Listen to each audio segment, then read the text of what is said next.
हाय जाने मन, एक रात का क्या रेट है तेरा?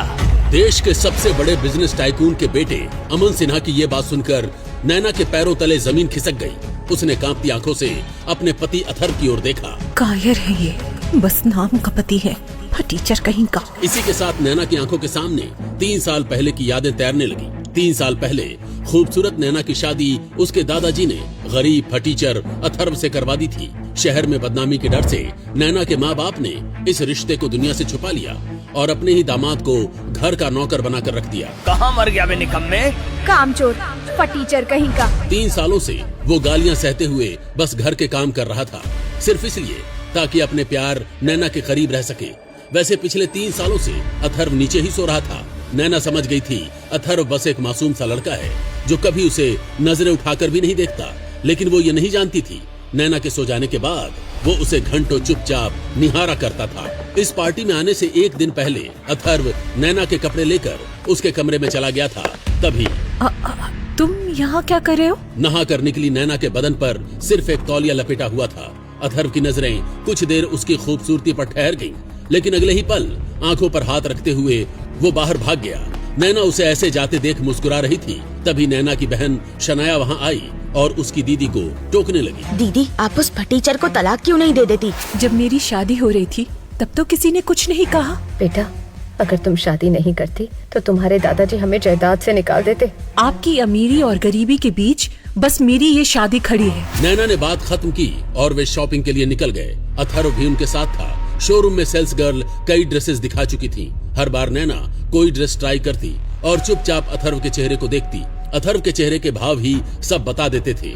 तभी नैना ने एक ब्लैक ड्रेस ट्राई की। उसे देखते ही अथर्व का चेहरा खिल उठा। नैना हल्के से मुस्कुराई और वही ड्रेस फाइनल कर दी। क्या प्राइस है इसका? मैम, जीएसटी के साथ सिर्फ 35 लाख। नहीं, मैं इतनी महंगी ड्रेस अफोर्ड नहीं कर सकती। 35 लाख की ड्रेस खरीदने की औकात नहीं है तो आते क्यों हो?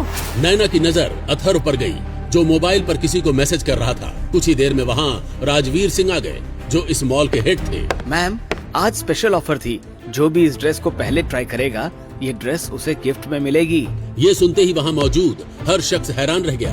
राजवीर ने अथर्व की तरफ देखा। मैम, ये कौन है? जी, ये मेरे हस्बैंड है, मिस्टर अथर्व सिंघानिया। ये सुनते ही अथर्व की खुशी का ठिकाना नहीं रहा, क्योंकि आज पहली बार नैना ने उसे हस्बैंड कहा था। मैम, ये 35 लाख का सूट भी इस ड्रेस के साथ कॉम्प्लीमेंट्री है।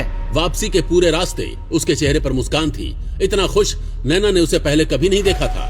घर पहुँचती अथर्व फिर अपने काम में लग गया, लेकिन नैना के मन में एक हल्का सा शक उठ चुका था। शनाया, कहीं ये ड्रेस अथर्व ने तो नहीं दिलवाई? जिसके अपने कपड़े फटे हो वो तुम्हें 35 लाख की ड्रेस दिलवाएगा? नैना का थका चेहरा देखकर अथर्व चुपचाप उसके लिए कोल्ड कॉफी बना लाया। एक सिप लेते ही नैना के चेहरे पर सुकून उतर आया। अथर्व उसकी मुस्कुराहट देख खुश हो जाता है, लेकिन क्या सच में अथर्व ने यह ड्रेस नैना को गिफ्ट के तौर पर दिलवाई थी? अगले दिन नैना की कजिन तानिया की रिंग सेरेमनी थी, लेकिन अथर्व बेचैन था क्योंकि नैना अभी तक नहीं पहुंची थी। तभी उसने नैना को हड़बड़ी में आते देखा। उसकी कलाई पर खरोच का निशान था और आंखों में आंसू थे। मुझे मेरी वाइफ की आज की पूरी डिटेल चाहिए। कुछ ही देर में नैना वही ब्लैक ड्रेस पहनकर नीचे आई, लेकिन उसकी आंखों का दर्द अथर्व से छुपा नहीं। मैं बाहर इंतजार कर रही हूँ। अथर्व भी ब्लैक सूट पहनकर आया। दोनों जैसे ही पार्टी में दाखिल हुए, हर नजर बस उन्हीं पर टिक गई। आज अथर्व के सामने नैना भी फीकी लग रही थी। तभी 2 लड़के नैना को घूरने लगे। उन्हें देखते ही नैना का हाथ डर से हल्का सा कांप उठा। अथर्व ने बिना कुछ कहे उसका हाथ थाम लिया। नैना चौंक कर उसकी तरफ देखने लगी। आज अथर्व की आंखों में वो मासूमियत नहीं थी। नैना को उसके साथ सुरक्षित महसूस हुआ। तभी फोन बज उठा। सर, अमन सिन्हा ने बिजनेस मीटिंग के बहाने नैना मैडम को होटल बुलाया था और वहाँ उसने जबरदस्ती करने की कोशिश की, लेकिन मैडम किसी तरह बचकर निकल आई। ये सुनते ही अथर्व के अंदर गुस्से की आग भड़क उठी। तभी उसके फोन पर कुछ फोटो आए। अथर्व ने एक नजर में पहचान लिया, वो वही लड़का था जो अभी नैना को घूर रहा था। नैना अब भी डरी हुई थी। अब हमें चलना चाहिए। तभी सिन्हा के बेटे अमन ने आगे बढ़कर उनका रास्ता रोक लिया। आए जाने मन, क्या रेट है तेरा? हाँ? नैना की आंखों से आंसू बह निकले। उसे पता था उसका फटीचर पति कुछ नहीं कर सकता, लेकिन अगले ही पल अथर्व का मुक्का सीधे उस लड़के के सीने पर पड़ा। नैना हैरानी से देखती ही रह गई। अगले ही कुछ सेकंड में अथर्व ने बाकी सबकी हड्डियां तोड़ दी। चारों तरफ सिर्फ कराहने की आवाजें गूंज रही थी। ये हाल देखकर अमन खुद डर से कांप उठा। और अब अथर्व उसकी तरफ बढ़ रहा था। अथर्व, क्या हो गया है तुम्हें? 3 साल में मैंने तुम्हें कभी इतने गुस्से में नहीं देखा। 3 साल में मैंने तुम्हारी आंखों में आंसू भी नहीं देखे। जो तुम्हें रुलाएगा उसकी तो मैं। अथर्व ने गुस्से में एक जोरदार पंच अमन के मुंह पर जड़ा। उसके 4 दांत हवा में उड़ गए। नैना का परिवार जो 3 सालों से अथर्व को बेइज्जत करता आया था, आज अथर्व का ये रूप देखकर डर गया। नैना, रोको उसे। वो मिस्टर सिन्हा का बेटा है, उसे कुछ हुआ तो पूरा शहर जल जाएगा। वो नहीं रुकेगा माँ, वो मुझसे दीवानगी की हद तक प्यार करता है। अथर्व की नजर नैना की कलाई पर पड़ी, जहां अभी भी जख्म के निशान थे।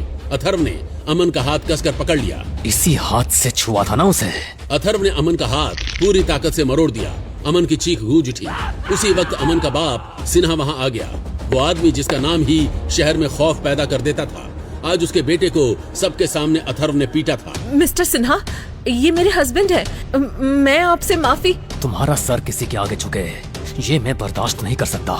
तुझे मैं इतना मजबूर कर दूंगा कि तू खुद अगले 5 मिनट में मेरे जूतों पर नाक रगड़ेगा। अथर्व बस मुस्कुराया, लेकिन उसकी वो मुस्कान खौफनाक थी।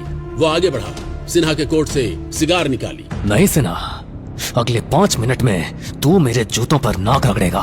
सिन्हा कुछ बोलने ही वाला था कि उसका फोन बज उठा। सर, बर्बाद हो गए। हमारे 5 कसीनो सील कर दिए गए हैं। सिन्हा का रंग उड़ गया। उसने अथर्व की तरफ देखा।